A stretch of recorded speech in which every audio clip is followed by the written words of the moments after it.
দিন দিছিল এটার জন্য যে শাফি রহমতুল্লাহ আলাইহির মতো ব্যক্তি সারাদিন পরিশ্রম করে আসতেন, রাত্রে যখন বাড়িতে ফিরতেন মার পায়ে তেল মালিশ করে পাও টিপা টিপা ঘুম পড়াইতেন, মাঝে মাঝে তালু উঠায়া চুমা দিতেন।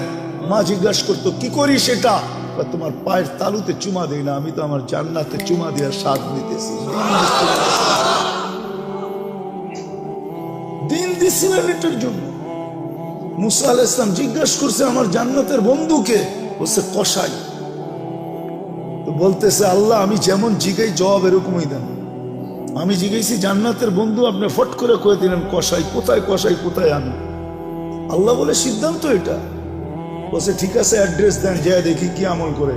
যায় দেখে হ্যাঁ কসাই। বলছে তোর এখানে মেহমান হওয়া যাবে? কয় বিলকুল যাবে, কিন্তু শর্ত আছে, আমি দোকান বন্ধ করে বাড়িতে আগে যাব না, আগে এক জায়গায় যাব তারপরে আমার বাড়িতে যাব।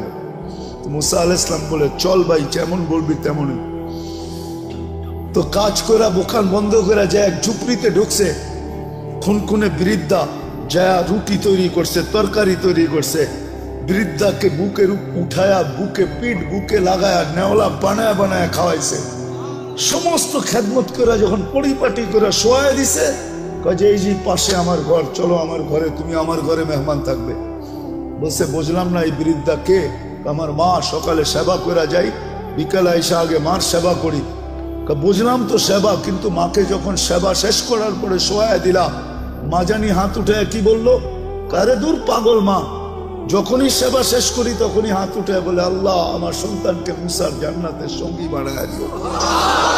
মুসা আলাইহিস সালাম কয় জানার আর মেহমান হওয়ার দরকার নাই, বুঝা ফেলছি মা পাগল না, তুই পাগল। মা তোকে মুসার জান্নাতের সঙ্গী বানায় দিছে, আমি মুসা।